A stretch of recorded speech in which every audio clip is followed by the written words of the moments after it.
तो मजबूरियां रही होंगी, कोई यूं ही बेवफा नहीं होता।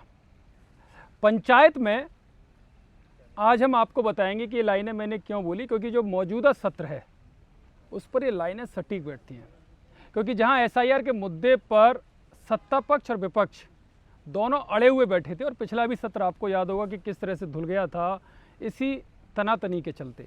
लेकिन इस बार तीसरे दिन ही संसद सुचारू रूप से चलना शुरू हो गई, यानी कि दूसरे दिन ही सहमति बन गई। एक कदम विपक्ष पीछे हटा तो एक कदम सत्ता पक्ष भी पीछे हटा, और एसआईआर पर जो तनातनी थी वो अब सहमति की तरफ बढ़ती हुई दिखाई दे रही, क्योंकि नाम एसआईआर नहीं होगा, चुनाव सुधार होगा। लेकिन इसी वजह से मैंने कहा कि एक एक कदम दोनों पीछे हटे।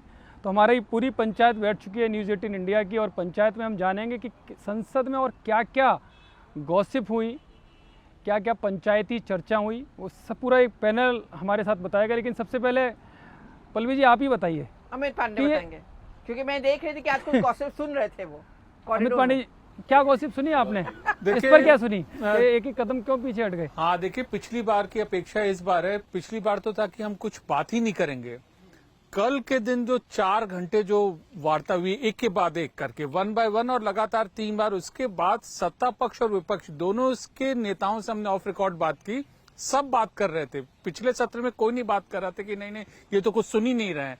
ये इस पक्ष में ये था, इस सत्र में थे कि हाँ नहीं चलो मेरी बात सुनी जा रही थी तो कुछ तुम आगे बढ़ो, कुछ हम आगे बढ़े, फिर एक अच्छे दिन आएंगे। शायद इस कहावत को चरितार्थ किया इस डिस्कशन। और मुझे कोई ये भी बता रहा था बीजेपी की तरफ से कि अब ये हमारी पिच पे आए हैं, अब इनकी पिच पे आ गए ना, सरकार की पिच पे। क्योंकि पहले आप चाह रहे थे एसआईआर, आपको याद होगा आपने कवर भी किया था, पूरा मॉनसून सेशन पूरा वॉश आउट हुआ और ऑपोजिशन का सिर्फ एक ही मुद्दा था, एसआईआर एसआईआर एसआईआर। उस टाइम भी सरकार ने ये कहा था कि हम करेंगे इलेक्टोरल रिफॉर्म करेंगे, ठीक है, कोई रूल होगा 267 या 167 के अंडर, जिसमें क्योंकि 267 में अगर आप करोगे तो पूरा सस्पेंड करना पड़ेगा पूरा बिजनेस, फिर एकदम से ऑपोजिशन को हाइप मिल जाएगा। और ये चाह रहे थे कि भाई उसके 167 जिसमें शायद छोटी डिस्कशन हो।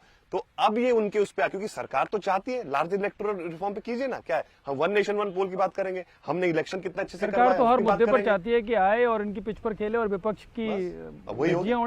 पहले देखिए 2021 में जब मणिपुर को लेकर वो लोग बात कर रहे थे कि प्रधानमंत्री से बोले, क्यों नहीं बोल रहे, नो कॉन्फिडेंस मोशन लाए, प्रधानमंत्री ने बोला, और फिर वही बात हो गई कि वो उनके लिए उल्टा पड़ गया, क्योंकि सारी चीजें प्रधानमंत्री ने जो गिनाई। और जो कांग्रेस के बहुत सारे नेता, राहुल गांधी भी नहीं बैठे थे जब मणिपुर पे चर्चा शुरू। आपको याद होगा, I think Waqf board bill पारित हुआ रात को 11-12 बजे। उसके बाद क्या हुआ, उसके बाद मणिपुर पे चर्चा शुरू हो गई, गृह मंत्री खड़े हो गए। मुझे अभी भी याद है राहुल गांधी निकल रहे थे, फिर किसी ने उनको कहा कि नहीं सर वो मणिपुर पे चर्चा हो रही है। रियली वो अपना घड़ी देखे फिर उठ के चले गए। कल भी निर्मला सीतारमण ने ये बात कहा कि Manipur goods and services tax पे चर्चा हो रही है, कांग्रेस की तरफ से कोई नहीं बैठा हुआ है, राहुल गांधी।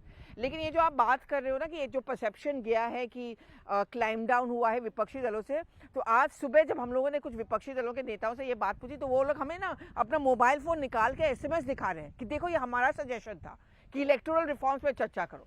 तो ये किसने कहा?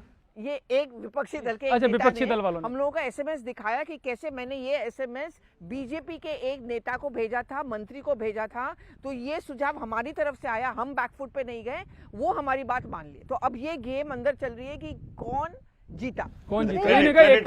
भारतीय जनता पार्टी के जिन सांसदों से मेरी बात हुई वो कह रहे थे कि हम क्यों नहीं करेंगे चर्चा, एसआईआर पे करो, इलेक्टोरल रिफॉर्म पर किसी भी करो। आपने कहा बिहार में लोगों को एक्सक्लूड किया जा रहा है, बिहार में एक आदमी बाहर नहीं निकला झंडा लेकर, सीए एनआरसी टाइप आप कह रहे थे प्रोटेस्ट हो जाएगा, कुछ भी नहीं हुआ, एक भी शिकायत नहीं आई। लोग मतलब निकल कर बाहर आए, 71% महिलाएं बाहर आई, रिकॉर्ड तोड़ पुरुष भी बाहर आकर वोट देकर गए। सुप्रीम कोर्ट तक ने अपनी मोहर लगा दी है कि एसआईआर में कोई दिक्कत नहीं है। तो सरकार की तरफ से जो ट्रेजरी की तरफ है उनको भी लग रहा है कि आप कर लो एसआईआर पे चर्चा, हम तो यही बताएंगे कि हमारे पास छुपाने को कुछ नहीं है। और जहां तक बीएलओज पे वर्कलोड की बात है वो हम तो जवाब नहीं दे सकते, वो इलेक्शन कमीशन देगी। तो जो भी आपका क्रिटिसिज्म होगा वो हमारी तरफ नहीं, सीईसी और उनकी टीम की तरफ होगा। लेकिन इसमें कैसे माना जाए कि कौन झुका? ये क्या अंदर का कुछ बात हुई? देखिए झुका तो नहीं, ये एक ना जंग जब चल रही होती है तो थोड़ी सी सीज फायर होती है, तो ये सीज फायर इस बार जो लगता है कि दोनों का ही एक रुख था, कोई एक पर्टिकुलर कैरेक्टर या कोई मुद्दा नहीं था उनका फोन नहीं, अब उनका इसमें- फोन तो नहीं आया अमित, जो हर नहीं, चीज इसमें- मुझे में याद है कल जब मीटिंग हो रही थी स्पीकर के कमरे में, तो बाहर गौरव गोगोई थे, काकुली दस्तीदार थे, दोनों फोन पे लगे हुए थे और दोनों अपने अपने नेताओं को बोल रहे थे कि देखो ये प्रपोजल आ रहा है, ये प्रपोजल आ रहा है, हम करें तो क्या करें। बस वो नेक्स्ट मीटिंग हुई, फिर बाहर आए, फिर बोले कि हम वंदे मातरम पे मान गए, मंडे को वंदे मातरम होगा, ट्यूसडे को इलेक्टोरल रिफॉर्म्स पे होगा, सब खुश। पल्लवी जी अच्छा, देखिए, एक मुझे कल चीज बड़े बताइए जोर शोर से अमित भाई, वंदे मातरम पर जो चर्चा हो रही थी तो उसमें बड़ी ऐतराज, कई लोग बता रहे थे कि जो मुस्लिम सांसद हैं क्या वो भाग लेंगे नहीं लेंगे, इसको लेकर कुछ सुनने में आया आप लोग? अफजाल अंसारी से हमारी बात हुई। अफजाल अंसारी ने कहा कि अन्य कई महत्वपूर्ण मुद्दे हैं और उन्होंने मीडिया पर भी उन्होंने सवाल उठाया, तो उनका कुछ सांसदों की अपनी राय अलग अलग थी, जुदा थी इस वंदे मातरम के मुद्दे पे चर्चा हुई, लेकिन विपक्ष एकजुट होकर वंदे मातरम के ऊपर चर्चा का विरोध करे, ऐसा चीज हमें इस सत्र लेकिन जबकि कांग्रेस ने शुरू में कहा था कांग्रेस ने कि हम कहा था। वंदे मातरम में चर्चा नहीं लेंगे। फिर कल मैंने कांग्रेस के आला नेता से पूछा, "श्रीज, पागल हो गए हो क्या? हम कैसे वंदे मातरम पे डिस्कशन नहीं करें?" नहीं, कल मल्लिकार्जुन खड़गे ने भी राज्यसभा में कहा कि वंदे मातरम हमसे आया है, इनसे हाँ, नहीं ये आया इसी वजह है, से। हमारी ये वजह से turnaround आया हुआ है। हाँ। कल की सुबह की मीटिंग के मतलब बाद ये छोटी जब सी इनको बात भी उन समझाया लोगों के गया। समझ में नहीं आ रही। एक्चुअली मुझे लगता है खड़गे जी को इस बात का एहसास है कि वंदे मातरम पे अगर बात नहीं करोगे तो फिर बात बनेगी नहीं। और आपने ये पूछा ना कि आखिर ये सीज फायर कैसे हुआ, क्लाइम डाउन कैसे हुआ, एक व्यू ये भी है कि एक बहुत महत्वपूर्ण बिल इस सेशन में आने वाला है, वो है प्राइवेट सेक्टर का पार्टिसिपेशन इन न्यूक्लियर एनर्जी। ऐसे बिल पे अगर आप दिन में पास करा दोगे, गॉड फॉरबिड कल अगर उसका कोई डाउनसाइड या कुछ रहा तो बहुत प्रॉब्लमेटिक हो सकता है सरकार के लिए। एक व्यू मैंने ये भी सुना कि सरकार के दो मुद्दे थे, एक तो वंदे मातरम पे डिबेट हो और उस पर डिबेट तभी हो सकता था जब ऑपोजिशन पार्टिसिपेट करे, खाली हाउस में वॉकआउट में उस डिबेट का कोई मतलब नहीं बनता था। और दूसरा ये बिल, वो चाह रहे थे कि इस बिल पर भी चर्चा हो और ऑपोजिशन की तरफ से भी, जैसा पल्लवी भी बता रही थी, रुख बदला है, तो सद्बुद्धि दी है किसी ने। लेकिन एसआईआर को लेकर क्या है, अपोजिशन की अगर बात करें तो एसआईआर को लेकर वो मानते क्या है, सच में राजनीतिक हथकंडा मानते हैं, मान भी रहे हैं कि सच में सुधार हो रहा है? देखिए अंदर खाने क्या है, एक गॉसिप वाली बात। हाँ, 2-3 हमने प्रदर्शन देखा लगातार 3 दिन से जब वो सांसद थे, तो ये कह रहे हैं कि मतलब एसआईआर, वोट चोरी वो नारे काफी विपक्ष लगा रहे थे, लेकिन जो विपक्षी एकता थी जतिन जी, वो विपक्षी एकता फिलहाल इस सत्र में तो एकदम ही देखने को नहीं मिली। कम से कम तृणमूल गायब था, सपा कभी थी कभी थी, कल प्रदर्शन में। नहीं, बाद में आई बट वो कोने में बिल्कुल अलग कोने से- में क्या तो उनका हुआ अपना कि अलग मैं प्रदर्शन वहाँ कर पे रहा खड़े था। होके वॉक थ्रू कर रही थी। जब मैंने वॉक थ्रू शुरू किया, टीएमसी का कोई नहीं था, तो मैं बोल रही थी अपने वॉक थ्रू में, पीछे से मुझे आके कांग्रेस का नेता बोले, नहीं नहीं आगे देखो, आगे दो आगे, हमारे पास दो आगे। तो टीएमसी के दो नेता खड़े हो गए, लेकिन साइड में डीएमके भी नहीं उतरा थी। डीएमके नहीं उतरा। लेकिन मैंने ये क्यों पूछा, क्योंकि वाली मेरी बात कल तो एक नहीं, सांसद ये से लोग बात हो करते रही रह थी, गए, राहुल वो गांधी। पहले बीजेपी में थे, अब अपोजिशन पार्टी के नेता हैं, क्योंकि उनको टिकट नहीं मिली, उस वजह से उन्होंने पार्टी छोड़ी, लेकिन वहाँ से दूसरी तरफ से मिल गई। तो एसआईआर को लेकर बात हो रही थी, तो उन्होंने माना कि एसआईआर पर अपोजिशन को विरोध करना नहीं चाहिए। उन्होंने कहा मेरा नाम मत लेना, लेकिन सच्चाई है कि बहुत सारे सांसद ऐसे हैं जो मानते हैं कि घुसपैठिया इस देश में एक बड़ी समस्या है और सच में जिन गरीब लोगों को फ़ायदा मिलना चाहिए उनका हक वो मार रहे हैं। तो ये बात हमारे राहुल गांधी या अखिलेश यादव को क्यों समझ में नहीं आ रही, बोले मेरी समझ से परे है, क्योंकि अब तो मैं बंधा हुआ हूँ इनकी पार्टी से, क्योंकि इंडिया गठबंधन का हिस्सा हूँ। तो ऐसी बात आप लोगों से भी नहीं, तृणमूल कांग्रेस ने तो बड़ा नुआंस पोजीशन लिया है। वो क्या कह रहे हैं कि हमको एसआईआर से दिक्कत नहीं है, बट जिस तरीके से हो रहा है हमको उससे दिक्कत है। और मुझे लग रहा है राहुल गांधी भी, पल्लवी ज्यादा बताएंगी, उनके दिमाग में वोट चोरी घुसा हुआ है, वोट चोरी को वो एसआईआर से जोड़ रहे हैं, जबकि दोनों का कोई लिंकेज मुझे तो समझ में नहीं आया। उसमें मैं बता रहा हूँ, मैं अभी कोलकाता गया था, टीएमसी के एक बड़े नेता से मेरी बातचीत हुई, उसने कहा कि अभी ममता बनर्जी कुछ टर्न लेंगी, और जो आप कह रहे हैं ना वो उसमें क्यों कहा कि जब 2000 जब लेफ्ट की सरकार थी और ममता बनर्जी ने मामला उठाया तो उन्होंने भी घुसपैठियों का मामला उठाया, क्योंकि लेफ्ट ने बड़ी संख्या में 70 और 80 के दशक में बड़ी संख्या में घुसपैठियों को वोटर बना दिए। अब घुसपैठी कोई भी हो, किसी भी धर्म के हो, स्थानीय लोगों का हमेशा विरोध रहता है, और उसका फायदा ममता को मिला। तो ममता को लगता है कि अभी मैं ज्यादातर घुसपैठियों का साथ लूंगी तो हो सकता है जो मेरा वोटर है वही मुझसे कट जाएगा। और वो तो घुसपैठियों का वो तो घुसपैठियों वाला मुद्दा इसलिए उठाएगी ताकि वो अमित शाह से पूछ पाए कि बीएसएफ तो आपके अंडर है। और अभी ममता बनर्जी का भी जस्ट अभी बयान आ रहा है कि उन्होंने कहा कि हिंदुत्व क्या होता है उसकी परिभाषा कोई मुझे न बताए। मतलब आप समझ रहे हैं ना, पश्चिम बंगाल के चुनाव में हिंदुत्व को भी साथ लेकर चलना साथ चाहती है लेकर और घुसपैठियों को छोड़ना भी नहीं चाहती। छोड़ना नहीं है। हम बंगाल के चुनाव में याद है ये सब जब जय श्री राम वाला उठा था तो वो चंडी पाठ करने लगी थी नंदीग्राम में, लेकिन उसी नंदीग्राम में जहां से वो हारी, इसीलिए तृणमूल कांग्रेस वंदे मातरम वाले डिबेट में भाग लेना और चाहती एक मुझे लगता है कि जो हम कह रहे हैं कि कौन झुका यहाँ पर, क्योंकि मॉनसून सेशन के समय जो है वो पीक था, उस समय पे एसआईआर का कोई रिजल्ट सामने आया नहीं था। बिहार में होना था, बिहार में हुआ। अब बिहार में सरकार के पास सब कुछ है कि कैसे हुआ कैसे, और लोग आए नहीं। भाई अगर आपको दिक्कत थी, किसी को कंप्लेंट्स आए ना, लोग बोले कि हमारे नाम कटे हैं, किसी के नहीं कटे। अब क्योंकि बंगाल के चुनाव है और बंगाल की जो हिस्ट्री रही है चुनाव की, कुछ ना कुछ इस तरह की घटनाएं होती रहती है वहां पे, तो अब जो है वो सरकार के पास ये है डिस्कशन करने के लिए कि भैया हम बताएंगे ना कि बिहार में देखो ये हुआ, उसके बाद एसआईआर के बाद अब जो है वही ट्रेंड जो है वेस्ट बंगाल में आप देखेंगे। तभी एक जो सरकार क्यों थोड़ा सा आगे आई या पीछे हुई, ये सब चीजें। और बिहार, आप ऑपोजिशन की बात कर रहे हैं, जब मैं बिहार में था, बिहार में जो इतनी बड़ी लड़ाई लड़ी, जहां ये इन्होंने वोट चोरी की यात्रा शुरू की राहुल गांधी ने, वहां जो अलायंस पार्टनर्स हैं वो हमको ये कह रहे थे, लोग तो कह रहे थे कि मुद्दा नहीं है, वो भी कह रहे थे क्या करें, क्योंकि किसी को पता नहीं था कि क्या होना है इस समय, कि अब क्या करें, ये इतना विषय है नहीं यहाँ पर। लेकिन राहुल गांधी आए, अरुण ने बिल्कुल अच्छे से, मैंने अरुण के लिए बोला था पिछले शो में कि ये जो करते हैं उसके अलावा भी बहुत कुछ करते हैं, यानी कि बहुत कुछ अंदर का। लेकिन मैं आप इस चीज़ को, क्योंकि एसआईआर मुझे लगता है बहुत हो गया, पंचायत संसद की गॉसिप पर, किस्सों पर, उनके अंदर क्या क्या चलता रहता है। एक किस्सा मैं बताता हूँ तो हो सकता है आप लोगों को कुछ याद आ जाए, उस पर जाएँ। मैं एक 2-4 सांसद खड़े थे तो उनसे बातचीत चल रही थी, उन्होंने अपना कुछ दिन पहले घर भी दिखाया था। होता क्या है कि सांसदों के घर पुराने होते हैं या नए होते हैं तो अपने हिसाब से रेनोवेशन कराते हैं, एक लंबा चौड़ा खर्चा CPWD को देते हैं, क्योंकि करने तो उन्हीं को होता है, फर्नीचर लगाना। तो उन्होंने कहा कि मैंने कुछ नहीं दिया, जो उन्होंने किया अपने आप किया, और वो सालों से उस घर में रहते हैं और कभी उन्होंने काम नहीं कराया, पहली बार काम कराया। तो कोई एक मंत्री का PS अधिकारी होता है, वो गया वहाँ पर देखने, उन्होंने बुलाया होगा डिनर पे या किसी मीटिंग के लिए, तो उन्होंने उसका घर देखा।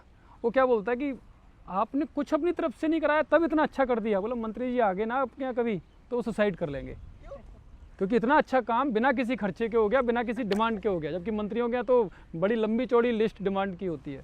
तो इस तरह की भी गप्पेबाजी या मतलब किस्सेबाजी अंदर ये जो भूभू वाला मामला सामने आया, इस पर क्या रिएक्शन है? आप तो अंदर घूमते रहते, लोगों से बात करते रहते। जो कल रेणुका चौधरी अपना कुत्ता लेके अंदर आ गई, उसको कह दिया कि ये काटेगा नहीं, काटने वाले अंदर बैठे हैं।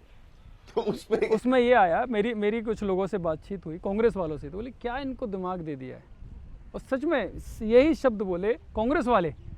हाँ, उनके भी तो नेता हैं, वो खुद भी रहती हैं उस पार्लियामेंट के अंदर, जिसको कह रही हैं कि काटने वाले तो अंदर हैं। तो आपके बाहर हो, राहुल गांधी के बाहर है, प्रियंका गांधी बाहर है, सोनिया गांधी बाहर है, ये कांग्रेस के। रेणुका चौधरी को थम्स अप टाइप दे दिया तो रेणुका उसी से खुश है। लेकिन उनके नेता तो खुद ही बोल रहे हैं कि तो अपनी नेताओं के लिए ऐसा बोल रहे हैं। जब राहुल गांधी ने हाँ कह दिया तो बस हाँ हो गया, और कोई नहीं और मुझे तो कोई ये भी कह रहा था, राहुल गांधी के मुझे तो कोई ये भी कह रहा था कि रेणुका चौधरी से जब कई लोगों ने बात की, जर्नलिस्ट ने, तो उन्होंने बोला कि अरे राहुल गांधी ने भी आपका विषय पे बात की, तो वो खुश हो गए। राहुल गांधी को पता चल गया कि ऐसा हो गया, हाँ हमने बोला करे।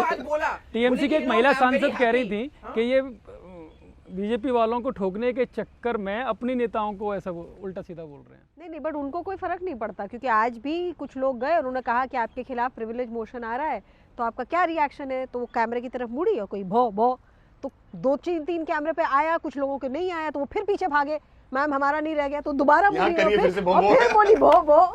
आपका भी ये वायरल हो जाएगा। नहीं, किसी को आशा नहीं थी कि मतलब रेणुका जब आई वहां पे तो अपने डॉग के साथ है, तो लोगों ने पिछला एक इंसिडेंट अब उससे एकदम मैच करना शुरू कर दिया। अरे यार, इससे पहले एक और सांसद भी तो आई थी। तो लेकिन फिर उसके बाद जब रेणुका चौधरी ने संसद के परिप्रेक्ष्य में यह बातें करी, तब ये एकाएक की पूरी बातें नहीं, इसमें ना, क्योंकि मैं CISF वालों से लगातार पूछ रही हूँ कि इसमें क्या SOP का उल्लंघन है। जहां तक कुत्ते को अंदर लाने की बात है, SOP का उल्लंघन नहीं है। अगर आपने कहा कुत्ता गाड़ी में बैठा हुआ है और गाड़ी से बाहर नहीं उतर रहा है, तो आपत्ति या प्रिविलेज इस बात पे नहीं है कि आप एक कुत्ते को लेकर आए। जो भाषा है, जो भाषा आपकी है, उस पर आपत्ति वाले है। पार्लियामेंट के अंदर है, और कोई एक सांसद खुद बोल रहा है, वो भी तो अंदर होते हैं पार्लियामेंट, या तो सत्ता पक्ष के लिए बोलते हैं। फोन कॉल पार्लियामेंट सेक्रेटरी पे ऑफिस जरूर गया था कि हमारे पास कोई रूल है कि क्या बिल्कुल ऐसा ला सकते हैं कि नहीं, ऐसा, क्योंकि CISF तो बाहर SOP है, किताबें तो सारी खंगाली गई, डूज एंड डोंट्स तो हर बिल्कुल। और अब शायद SOP रिवाइज भी हो जाता है। थोड़ा ये मतलब एक आला मंत्री का फोन गया मेरे सामने ही आया अच्छा। कि पता लगाओ तो ऐसा हमारे में कोई रूल बुक में है कि नहीं? पूरी तरीके से ये सिक्योरिटी के एंड से थोड़ा सा मेरी अलग रहा है सिक्योरिटी कि और मर्यादा। हाँ, मर्यादा तो सबकी अपनी मर्यादा अलग तो परिभाषा होती है। तार हुई है सिक्योरिटी उसमें। के एंड से मतलब मर्यादा की तो कोई ये सीमा ही नहीं पूरी तरह रखी से उसमें। क्लियर हाँ। नहीं है। जो मतलब ये अभी भी रूल्स ये पढ़ रहे हैं, इसका आकलन कर रहे हैं, क्योंकि इसके बाद जब संसद पर पिछले साल जो कलर वाली घटना हुई थी, उन्होंने पूरी अपनी एसओपी रिवाइज की है। तो ऐसा नहीं कि सुरक्षा का उल्लंघन नहीं किया है। घंटा जी बड़े गंभीर चिंतन मुद्रा में नहीं, मैं दिखाई दे सोच रहे रहा था कि हैं। अभी उन्होंने बता रही थी पल्लवी जी पहले कि रेणुका चौधरी को बहुत शौक है, उनके पास मेरे ख्याल से 20-25 कितने आपने कहे थे? 17 हैं 17। हैदराबाद में, यहाँ पे 2 हैं। और जो स्ट्रे डॉग उनके घर में जब मकान बन रहा था, वो भी डॉग उन्होंने अपना लिया। और अभी अगर आप रेणुका चौधरी हमारे विजय चौक पे आ जाएंगे, 2-3 मुझे स्ट्रे डॉग्स दिख भी रहे हैं, उनको भी ले जाएंगे अपने साथ घर पे। वो बहुत डॉग लवर है। और वो देखो कांग्रेस पार्टी में, लेकिन उन्होंने किसी मैं आपको सांसद एक बात से भी- बता एक भी दूं, किस्सा है ना, किसी सांसद के यहाँ से भी ये बड़े तो ना बहुत मैं सारे आपको बता dogs को दूं, लेकर आ मुझे गए। याद है जब राहुल गांधी फिटनेस वीक है, वो एक होटल में यहाँ पे ट्रेडमिल पे रहते थे, बहुत साल पहले की बात है। अचानक उस जिम का मेंबरशिप बढ़ गया, क्योंकि वहां पे कांग्रेस नेताओं का कंप्लेन ये रहा कि राहुल गांधी से मिल पाना मुश्किल होता है। तो वो क्या करते थे कि राहुल गांधी एक ट्रेडमिल में थे, दूसरे ट्रेडमिल में वो लोग भी दौड़ते रहते थे। अब इसीलिए कांग्रेस में भी ये जोक हो गया है कि अगर राहुल के करीब जाना है तो एक डॉग खरीद ले लो, अच्छा, एक पेट करो, तभी राहुल गांधी हमें पसंद करेंगे। आप कह रहे हो कि तो आपके साथ कुत्ता है तब राहुल गांधी पसंद करेंगे। ये कुछ इसके- कांग्रेस इसका मतलब और कुछ भी कांग्रेस निकलता के है। नेता मुझे कह रहे हैं कि हम लोग भी सोच रहे हैं कि एक पेट डॉग रख लें, ये तो फिर वो शायद तब राहुल गांधी का हमें कुत्ता नोटिस तो करेंगे। हिमंता बिस्वा शर्मा ने हिमंता, इतना वही मैं फेमस कह कर रहा दिया है कि भाई उनको अपने कुत्ते से इतना लगाव है कि आपके प्लेट से अगर कुत्ता बिस्किट खा जाए तो उनको ऐसे आपत्ति नहीं होती। अब वो डॉग देखिए, लवर है, दोनों उनको- ओर धाराएं बह रही है। एक और इसका कौन मायने कुत- दूसरे भी निकलते हैं। एक और कुत्ते को कौन ज्यादा कुत्ते प्यार बहुत करे, तो पसंद है एक राहुल जी और को। गौ माता। लेकिन एक बात बता, आजकल पॉलिटिक्स में डॉग्स का बहुत अहम भूमिका। एक और डॉग महुआ मोइत्र, वो भी तो हाँ, एक वो भी एक बड़ा हेनरी हुआ। और हम्फ्री, कौन भूल सकता लेकिन है? वो वापस चला गया, वो हेनरी केस जीत का को गया, हुआ ही मिल नहीं। गया, जय को मिल गया है। हेनरी केस जीत गया। ये ऐसे बहुत सारे किस्से हैं। तो हेनरी और पिद्दी के बीच में इस वक्त पूरा संसद झूल रहा है। एक लेकिन किस्सा मुझे- सत्ता हाँ। पक्ष में भी एकदम ये है कि कौन हम अपने पास अच्छी गाय या किस उससे रखे। तो अच्छा, वहाँ यहाँ पर गाय है। बिल्कुल बिल्कुल आपको भी पूरी अच्छी तरीके से आइडिया होगा। और जो कि एक नहीं, लेकिन अभी क्योंकि संसद चल रहा है, आप अंदर थे, आप सब लोग अंदर से आए हैं, तो एक बड़ी अहम जो बैठक है उसको थोड़ा सा उसके बारे में बताइए ना। जो बीएल संतोष अंदर गए हैं, पीएम से मिले, जेपी नड्डा से मिले, अमित शाह से मिले, ये तो उसका बड़ा मजेदार ये था। देखिए, जो संघ और बीजेपी सालों से कवर कर रहे हैं वो गलती कैसे करते हैं, क्योंकि मेरी बात हुई इस वजह से मैं बता रहा हूँ। फिर बाद में लोग इसको भी बड़ा वायरल करते हैं कि इसी की बात होती है, लेकिन होती है। होता क्या है कि संघ की जो बैठक होती है वो समन्वय बैठक हर साल में या 6 महीने में एक बार होती है, और हर प्रदेश में होती है, प्रदेश वाइज। और नेशनल लेवल पर भी साल में एक बार होती है। उसमें बड़े लोग जो केंद्रीय कोर ग्रुप के बैठक संघ के और ये लोग बैठते हैं। लेकिन स्टेट वाइज में हमेशा जो संघ की तरफ से बीजेपी के इंचार्ज हैं और राष्ट्रीय संगठन मंत्री, वो हर प्रदेश में जाते हैं। और वहाँ का जो कोर ग्रुप है, सरकार अगर है तो सरकार के लोगों से, मुख्यमंत्री या डिप्टी सीएम जो भी हैं, और प्रदेश अध्यक्ष, प्रदेश संगठन मंत्री, और वहाँ के जो क्षेत्र के प्रचारक हैं उनके साथ वो बैठते हैं। तो ये बैठक भी साल वाली थी और उत्तर प्रदेश के लखनऊ में हुई। तो उसमें जब वो बैठक खत्म हो गई, दिन भर की बैठक होती है, तो उसके बाद वहाँ मीडिया वालों ने ट्वीट करना और ये सब करना, कह रहे यूपी अध्यक्ष को लेकर चर्चा हुई, अगले 2-4 दिन के अंदर यूपी अध्यक्ष तय होगा, ये वो चलाना शुरू कर दिया। मैंने संघ वालों से बात की, बोला आप तो इतने सालों से कवर कर रहे हो कि समन्वय बैठक में कभी प्रदेश अध्यक्ष तय होगा क्या? अब हमारे पास इतना वो है कि हम प्रदेश अध्यक्ष तय करने राज्य में जाएंगे? अरे भाई, जो प्रदेश अध्यक्ष तय होना था उसका राय मशवरा जो प्रभारी बनाए गए थे चुनावों के, विनोद तावड़े, उनके साथ वो करके राय मशवरा करके आगे, और उन्होंने रिपोर्ट भी दे दी है। तो मैंने फिर क्यों नहीं हो रहा? बोला राष्ट्रीय अध्यक्ष का चुनाव होना है, कुछ नीतिगत फैसले उससे पहले होने हैं, उन पर अभी विचार चल रहा है। और यूपी का अध्यक्ष इसी वजह से रोका कि जब राष्ट्रीय अध्यक्ष का चुनाव हो तो उससे पहले 1-2 अध्यक्ष घोषित किए जाएंगे, जिससे एक उत्सव जैसा माहौल हमारे कार्यकर्ताओं के लिए हो। वो एक पखवाड़ा होगा 15 से 20 दिन का। यूपी वाला तय हो चुका, उसी में तावड़े जी राय मशवरा कर आए, तो वो केवल यूपी इस वजह से रोका है क्योंकि राष्ट्रीय अध्यक्ष जैसे ही तय हो जाएगा उसके बाद तो यूपी राष्ट्रीय होगा। वो इंटरनल तय नहीं, राष्ट्रीय अध्यक्ष इस साल बन जाएंगे कि अभी अगले साल तक का उन्होंने इंतजार कहा करना नीतिगत फैसले हैं, जब लेना होगा लेंगे। आज जो बैठकें चल रही हैं वही कि समन्वय बैठक में क्या उत्तर प्रदेश से निकला, क्योंकि उत्तर प्रदेश में आने वाले समय में चुनाव है। समन्वय में कोई दिक्कत नहीं है। समन्वय का मतलब होता है संघ परिवार के जितने भी संगठन, सरकार और बीजेपी संगठन इनके बीच में बेहतर कोऑर्डिनेशन हो, कहीं कोई दिक्कत तो नहीं आ रही किसी मुद्दे को लेकर, कहीं कोई दिक्कत सरकार के फैसले को लेकर तो पार्लियामेंट नहीं के आ अंदर रही, हलचल बढ़ वो गई सारी थी जब चीजें। सब हाँ BL पूरी संतोष- पूरी। इससे मैं पहले कह रहा भी हूँ एक ना, बड़ी बैठक लोगों ने हो तो चुकी अध्यक्ष है। भी घोषित करा दिया, पता नहीं राष्ट्रीय अध्यक्ष भी तय हो गया, सब कुछ हो गया। तो वो हंस रहे थे इन सारी खबरों को देखकर जो इस बैठक में थे, बोले ये तो बैठक का एजेंडा ही नहीं था। तो अब जो बैठक चल रही है उसमें भी पत्रकार सारे एंगल निकालेंगे, क्योंकि देखो BL संतोष राष्ट्रीय संगठन महामंत्री, बीजेपी अध्यक्ष JP नड्डा, गृह मंत्री अमित शाह और प्रधानमंत्री नरेंद्र मोदी, इन चारों के बीच में बैठक है। इन चारों की डायरेक्ट किसी पत्रकार से बात होती हो तो बता दें, या तो पता चल जाए खबर। तो क्या होता है, अनुमान से सारी खबरें, सारे एंगल निकाल दिए जाते हैं, अब जो ठीक हो जाए। यूपी के परिप्रेक्ष्य में इससे पहले भी 3 दिन पहले भी एक अहम बैठक हो चुकी है लखनऊ में। वही लखनऊ उसी में। समन्वय बैठक की और- बात कर रहे हाँ, हैं। और उसके भी कई एंगल्स निकल चुके हैं। वही तो उसी का तो मैंने जिक्र किया ना। बिल्कुल, और यही पखवाड़ा जो आप कह रहे हैं, पूरी यही संभावना नहीं, है अब इसकी थोड़ा ये पहले। बताइए कि जो आपका ये डिस्कशन होगा इसको लेकर क्या रणनीति है, क्या प्लानिंग है, कैसे होगी, क्या करना है किसको, कौन से वाला जो डिस्कशन? इसको इलेक्टोरल रिफॉर्म पे आपका मैं इसका ही बता रहा हूँ। गांधी पक्का बोलेंगे, LOP तो है ही, बोलेंगे ही, लेकिन उसके अलावा पता उस दिन क्योंकि अपनी वो- तैयारी शुरू कर चुके हैं। लेकिन इसकी शुरुआत कैसे हुई? हालांकि ये तो हर बार होता ही है SIR वाला जो है, लेकिन इसमें सॉफ्टवेयर का एक बहुत बड़ा रोल था। जो कैसे शुरू हुआ वो मैं बताता हूँ, क्योंकि मुझे खुद इसमें CR पाटिल साहब का नाम था, उन्होंने एक सॉफ्टवेयर बनाया। वो सॉफ्टवेयर ये था कि जो वोटर लिस्ट है उसमें डुप्लीकेट वोट हैं कि नहीं, वो सॉफ्टवेयर की मदद से मिनटों में पता चल जाता था। सॉफ्टवेयर आपने डाउनलोड किया, उसमें वोटर लिस्ट डाउनलोड की और उसके बाद वो सारे निकाल देता था। जब उन्होंने निकाला और वो निकाल कर अमित शाह जी के पास गए और उन्होंने बताया कि आपके इस लोकसभा में 1,26,000 डुप्लीकेट वोटर हैं। अमित शाह हैरान रह गए, कैसे कैसे हो सकता है, और मुझे नहीं पता। उसके बाद कुछ दिन के बाद उनका एक कार्यक्रम था, सार्वजनिक कार्यक्रम था, और उन्होंने बोला उसमें कि मैं राजनीति के मामले में बहुत लोगों को सुझाव देता हूं और किस तरह से करना चाहिए बताता हूं। लेकिन CR पाटिल साहब ने जो मुझे सॉफ्टवेयर दिखाया और मेरी लोकसभा का मुझे आंकड़ा दिया, उसके बाद मुझे लगता है कि मैं बहुत पीछे हूँ अभी राजनीति में और मुझे सीखना चाहिए। और मैंने अब CR पाटिल साहब से अनुरोध किया कि पूरे देश भर में इस सॉफ्टवेयर का यूज करके करें। लेकिन उसमें एक कमी थी, गलती नहीं कहूँगा, वो केवल डुप्लीकेट वोट पकड़ता था, वो बोगस वोट नहीं पकड़ता एक था। काम तो हो गया वो ना? जिनकी एक डेथ काम, हो गई चीज़ तो कम से उनके, कम। हाँ, वो नहीं पकड़ता था, और जो अवैध हैं उनका नहीं पता चलता था, वो केवल डुप्लीकेट। उसमें फिर चुनाव आयोग से बातचीत की गई। पश्चिम बंगाल, हाँ, इसमें एक बड़ा दिलचस्प किस्सा है पश्चिम बंगाल वाला। ये पश्चिम बंगाल चुनाव से, पिछले चुनाव से पहले की बात है। उसमें उसी सॉफ्टवेयर की मदद से 35 लाख डुप्लीकेट वोटर की लिस्ट निकाली गई। अमित वालविया जब सह चुनाव प्रभारी बनाए गए थे, या सह प्रभारी, वो पूरी लिस्ट निकाल के बड़े बड़े बोरों में भर के ले गए चुनाव आयोग। लेकिन चुनाव आयोग ने कहा कि अब इतना समय नहीं है कि हम इतने लोगों का वेरिफिकेशन कर सकें, ये सही है कि नहीं सही है, अब तो जैसा है वैसे ही होगा। तो मतलब वो और लोग भी चुनाव जो हारे ना, उतने ही 35 लाख वोटों से नहीं, हारे। नहीं, आप मतलब वो आंकड़ा राहुल निकालिए। गांधी से अग्री कर रहे हैं। राहुल गांधी भी तो यही दिखा रहे हैं कि ये ब्राजीलियन मॉडल है, इसका हाँ। इतनी बार बना हुआ है, और ये कर्नाटका की महिला, इनका इतनी बार बना हुआ है। देखिए, इलेक्शन कमीशन भी एक्नॉलेज कर रहा है कि प्रॉब्लम है, बट ये कहना कि वो प्रॉब्लम इसलिए है क्योंकि एक पर्टिकुलर पार्टी को बेनिफिट करने के लिए कहा किया जा रहा है। नहीं नहीं, वो तो उसकी- सभी के उसका- लिए, हाँ, हाँ, वो तो उसका सभी के लिए है ना, कोई basis- डुप्लीकेट तो डुप्लीकेट है। हाँ। तो ये सरकार यही तो कर रही है, इसमें राहुल गांधी को समर्थन करना चाहिए। भाई जो वोट चोरी हो रही है उसको रोकने के लिए तो सॉफ्टवेयर तो लाया जैसा आपने गया है। कहा ना शुरू में, कुछ तो बात होगी, लेकिन यूं ही कोई यूं बेवफा बेवफा नहीं नहीं होता। तो राहुल गांधी और सरकार और CR पाटिल भी अपने अपने मुद्दों से शायद बेवफा इसीलिए हो रहे हैं क्योंकि उनको लग रहा है कि दूसरे के मुद्दे में भी कोई बात है। बिल्कुल बिल्कुल बिल्कुल। और इस तरह की कई सारी चीज़ें जब आप संसद चल रही होती है ना, तो एक के बारे में, पार्टियों के बारे में, सांसदों के बारे में पता चलता ही चलता है।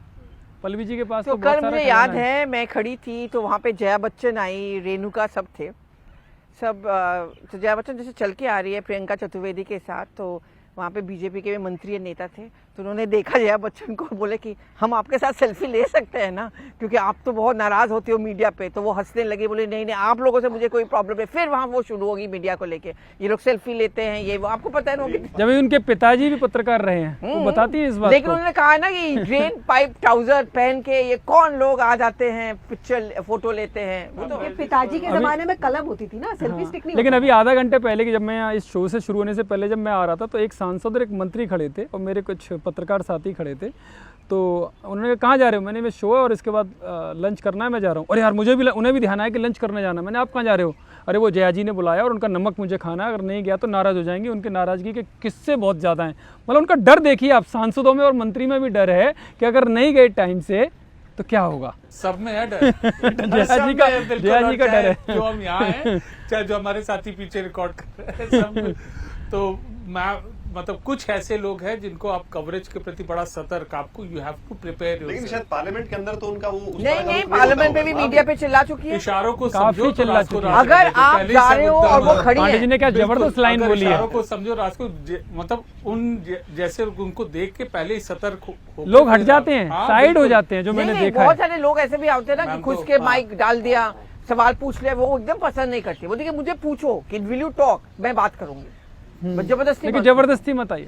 ये तो खैर हम लोगों को एक भी ध्यान incident रखना बस चाहिए कि बता रहे आजकल ये बड़ा एक रवैया हो बार गया जस्ट मतलब फिनिश ऑफ इट, 5-6 साल पहले की बात है। तो एक वरिष्ठ हमारे साथ कैमरामैन थे, तो जो जैसे ही हुआ कोई एक सांसद दिखे तो हमने कहा सर चलिए चलिए जल्दी चलिए, तो मैं नहीं जा रहा। तो मैं पूछा क्यों, फिर बाद में बताया भाई तुम और किसी का ले लो। तो इस तरीके की तैयारी सतर्कता बरतनी होती है। बिल्कुल बिल्कुल। और ये बड़ा किस्से तो मतलब एक से एक हैं इस पंचायत में। पंचायती चर्चाएं तो होती रहती हैं, और मुझे लगता है कि आज की पंचायत की चुनाव में पंचायती जो चर्चा है, हमारा विद रिपोर्टर्स वाला पंचायत विद रिपोर्टर्स, इसमें इतना काफ़ी है। आगे भी ये चर्चा चलती रहेगी पंचायती। आपको भी और जया जी हमको तो नमक खिला नहीं रही है। जया जी का नमक हमको नहीं मिल रहा, हमें यतेंद्र नमक, हाँ यतेंद्र हमको खाना खिलाने ले जा रहे हैं, और उस रोड पे आप अपना चाहे तो अपना मतलब मेरी पंचायत निकालना। चलिए फिलहाल इस पे बता दो कि लंच कहाँ लेके जा रहे हो, ताकि नेक्स्ट एपिसोड में हम बताएंगे कि करवाया था नहीं, लंच ताकि कि नहीं कुछ करवाया। लोग बाकी वहाँ आपके पे जो आपको सेल्फी पहचानने ले। वाले भी वहाँ पर पहुँच जाए, क्योंकि जब अरुण तक की ये कल- जो पॉपुलरिटी है ना, वो तो हमने एयरपोर्ट पर भी देखी है कि किस तरह से लोग इनको देखिए नहीं, पहचानते हैं। सुनिए हमने बताई ना। देखिए कहा देखी, क्योंकि शो में देखी है ना जो आप बता रहे थे। हाँ, हमने मैंने वो शो देखा ना, आपका लाइव देखा, वो सब कुछ देखा ना, और तो मैंने पता कुछ चलता नहीं है। कहा, मैंने कुछ नहीं बोला। कुछ नहीं कहा। मसाला अगले उसके लिए भी तो रखो ना। चलिए चलिए, मसाले की बात आगे, मसाला अगले- अब खाने पे चलिए। ठीक है, पंचायत विद रिपोर्टर्स में इतना ही। और न्यूज़ 18 इंडिया पर ये पंचायत विद रिपोर्टर्स का सिलसिला आगे भी चलता रहेगा, क्योंकि सेशन चल रहा है, और सेशन में इस तरह के कई किस्से आपको आगे भी सुनने को मिलेंगे।